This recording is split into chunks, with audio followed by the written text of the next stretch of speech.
સત પરમાત્મા સદગુરુ મહારાજનો છે। હવે આપણો પોઈન્ટ છે કે સત્સંગનો અધિકારી કોણ। તો પ્રથમ વિચાર કરો કે સત્સંગ કહેવાય કોને અને સત્સંગ કોણ કરી શકે, એનો સાચો અધિકારી કોણ છે। તો આપણે પ્રથમ વિચાર કરીએ કે મૌખિક વાણી અને બુદ્ધિવાળાઓ ભલે માને કે આ બુદ્ધિવાળાનો વિષય છે, બુદ્ધિવાળો સત્સંગ કરી શકે છે, પણ એ મહાન ભૂલ છે। વેદાંત પણ કહે છે કે તીવ્ર બુદ્ધિવાળાનો વિષય છે, પણ શરત એક છે કે ચાર્જિંગ વગરનો ફોન વાતચીત કરાવી શકે નહીં। એમ સદગુરુ લક્ષણા વગરની બુદ્ધિ એ આ વિષયમાં એનો અધિકાર નથી। એટલે નિરાંત મહારાજ પણ કહે છે કે વ્યવહાર સરખો અવસર મારે આવ્યો, લક્ષવંતીને થઈ છે લીલા લહેર, વિશ્વંભર મારે મન વસ્યા। આમ જેને લક્ષણા પકડાતી નથી એ આ બાબતનો સત્સંગનો અધિકારી નથી। એટલે કે જે સત્સંગ છે એ બુદ્ધિવાળાઓનો વિષય નથી। બુદ્ધિવાદીઓનું તો માનવું છે કે સતનો સંગ કરવો એને સત્સંગ કહેવાય છે, પરંતુ આ તો વ્યાકરણનો એક અર્થ થયો કહેવાય। કોને ખબર કે અર્થ અનર્થ કરશે। પણ અધ્યાત્મવાદમાં વસ્તુનો સંગ કરનાર વ્યક્તિ અને સંગ કરવાની વસ્તુ એમ બેપણાનો વિષય નથી, અર્થાત જેમાં દ્વૈત છે જ નહીં, કરતા અકર્તા છે જ નહીં। દાખલા તરીકે જેમ ચૂલો અને અગ્નિ છે, એમાં ચૂલો તે સદાય કાળ માટીનો જ છે, એ અગ્નિ બની શકે નહીં, અને જે અગ્નિ છે એ ભૂલથી પણ ચૂલો બની જતો નથી। આમ બંને વિજાતીય જ છે, વળી બંનેના કાર્યો પણ ભિન્ન ભિન્ન જ છે। એક રસોડાને પકવે છે, જ્યારે ચૂલો પાત્રને પકડી રાખે છે। જેમ દૂધ અને પાણી ભેગા હોય તો તેને હંસ જ ખીરનીરનું વિભાજન કરી શકે છે, એમ જ્યારે આત્મા અને અનાત્માની જુદાઈ વિવેક જણાય એને સત્સંગ કહેવાય છે। આમ સંતનો સંગ એને સત્સંગ કહેવાય એ એની વ્યાખ્યા કરી કહેવાય, પણ સતના સ્વરૂપમાં બની જાવું, સતના સ્વરૂપમાં જ જે હોય એને સત્સંગ કહેવાય છે, અને ખરેખર એ જ સત્સંગનો અધિકારી છે। કારણ કે અગ્નિના સ્વરૂપથી, ગુણથી અને અંગારા આકૃતિથી અલગ નથી। કારણ કે રામાયણ પણ કહે છે કે પ્રથમ ભક્તિ કર સંતન સંગા, પ્રથમ તો આ વાતના અધિકારી થવા માટે સંતનો સંગ કરવાની જરૂર છે। ટૂંકમાં જ્યાં કોઈ પણ પ્રકારની ભેદાભેદી છે જ નહીં, એ જ સત્સંગનો અધિકારી છે। એટલે કે જળ, દુઃખ તથા અસત્વરૂપ આ શરીર છે એ કદાપી પણ ચૈતન્ય આત્મા બની શકે નહીં। એટલે કે એ સત્વસ્તુનો સંગ આ શરીર કરી શકે જ નહીં, અંધકાર પ્રકાશ સાથે રહી શકે જ નહીં। અને જે સતચિત આનંદ એવો હું શરીર નથી, પણ શરીરથી ભિન્ન શરીરનો દ્રષ્ટા છું, સાક્ષી છું, ચૈતન્ય છું। આમ બે વસ્તુઓને અલગ અલગ સમજે એ જ સત્સંગનો અધિકારી અને એને જ સત્સંગ કહેવામાં આવે છે. જેમ ચેતનનો અંશ ચેતન જ હોય છે. સોનાની લગડીનો એક ટુકડો પણ સોનાનાથી ભિન્ન નથી. અગ્નિનો અંગારો અગ્નિના રૂપમાં છે, એથી ભિન્ન નથી. એમ અંશી પરમાત્માનો અંશ જીવાત્મા તેના અંશી પરમાત્માના સ્વરૂપમાં જ હોવો જોઈએ અને છે જ. એને જ સત્સંગ કહેવાય છે. આવો દ્રઢ નિશ્ચય નિષ્ઠાવાન ઉત્તમ કોટીનો જિજ્ઞાસુ જ સત્સંગ કરી શકે અગર તો અધિકારી છે. પામર વિષયનું આ કામ નથી અને મુક્ત પુરુષોનો તો ઉપરી તબક્કો છે.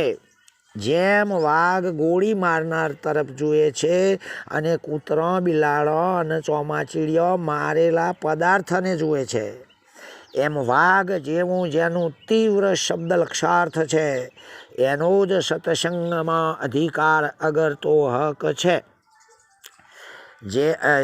જેમાં ભય પ્રલોભન કોઈ આવતું નથી. સત્સંગનો સાચો અધિકારી એ જ છે જે આ શરીર તથા સમગ્ર સંસારને પ્રથમથી જ મિથ્યા ખોટા છે જ એવો દ્રઢ નિર્ણય લીધેલ હોય.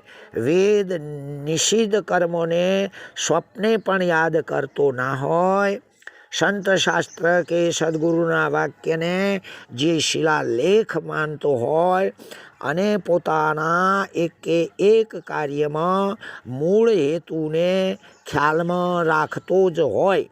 ઉપરાંત વેદ વિહિત મુજબ પૂજા પ્રસન્નતાના સમગ્ર સાધનો લઈ કોઈ તત્વવેત્તા આચાર્યનું શરણ શોધી તેમને પ્રસન્ન કરી દંડવત પ્રણામ સહિત પોતાના પ્રશ્નોનું સમાધાન મેળવે એ જ સત્સંગનો સાચો અધિકારી છે.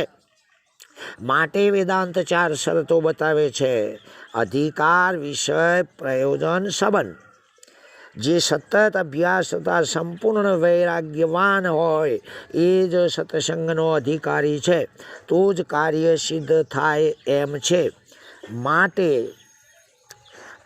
જેમ માટીના વાસણો માટીમાંથી જ બનતો હોય છે, પણ બધા જ પ્રકારની માટીમાંથી બનતો નથી. એની અંદર સ્નિગ્ધતા એટલે જે ચીકણાશ પક્કડવાળી માટી હોય એ જ માટીના વાસણો એટલે ઘડા, ગાગર, લોટા બને છે. બાકી તડકાની સાથે જે પોતાની ભીંજાશ છોડીને હતો એવા કોરા ઢાકોર થઈ જાય એવી માટીથી કશું જ બની શકતું નથી.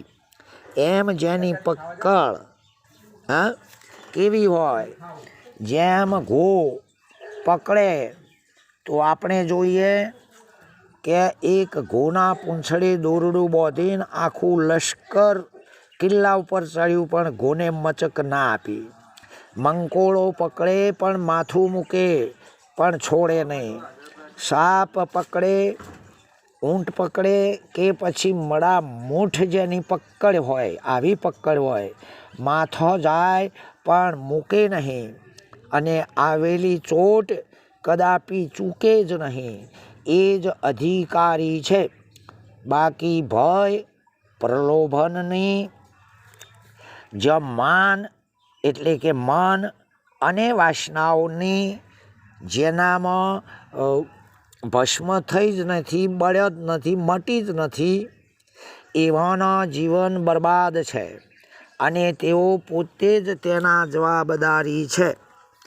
આગળ એ કહ્યું છે કે જો આ ઉત્તમ વસ્તુ અધિકાર વગર મળે તો કોઈ અર્થ સરતો નથી.